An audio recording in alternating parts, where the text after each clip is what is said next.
Welcome back to our conversation with Congressman Stephen Lynch of the 8th District. So, Congressman, what do you expect to happen in the midterms? Are the Democrats going to take the House back?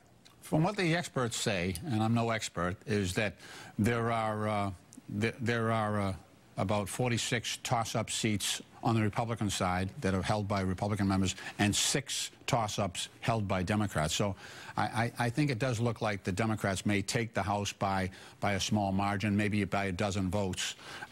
They're saying that it is a jump ball on the Senate, though. They're saying there are 4 toss-up seats that are held by Democrats, 4 by Republicans, and that, who knows, we'll know only at the end of voting on Tuesday. If it's divided, Democrats have the House, Republicans hold the Senate, and of course the White House.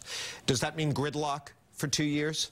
No, it'll mean that we finally, in the House, actually try to hold the president accountable for some of his actions and actually rebalance the relationship between the Congress and the White House. Up to now, I think the Republican chairmen and chairwomen have basically abdicated their responsibility to be a check and balance on the White House, and we've seen some pretty ridiculous policies come out of the White House in terms of foreign policy, and the people who are now our enemies used to be longtime allies like Great Britain and Canada. They're now the enemy, and Putin and North Korea, they're now our friends. Those are the people that we talk to. So I think we can rebalance those relationships that the president has put forward. Well, speaking of policies, you've been one of the most active members of the delegation in trying to deal with the policies of the airlines because of the terrible noise problems that new landing patterns at Logan have created.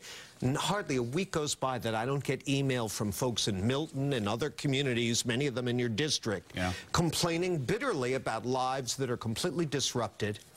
Just a few weeks ago, there was a lot of fanfare where JetBlue announced they were going to retrofit their older aircraft with noise mitigating equipment over the course of the next 3 years at a cost of $1 million.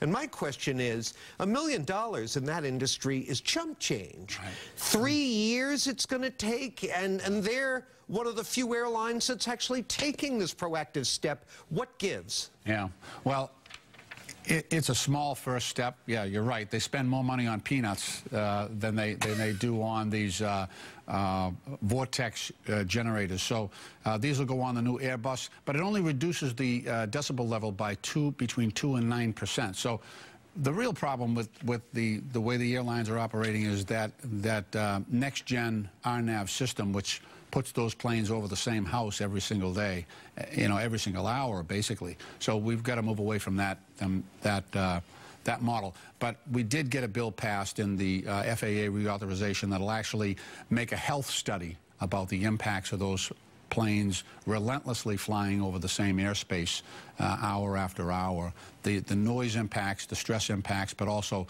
the jet fuel pollution impacts that arise from that system. So I think eventually we'll be able to force them to go to another system, because I do believe there are actual health impacts on the people who are dealing with that system. We got to wrap it up, but does anybody ever just do the right thing anymore because it's the right thing to do?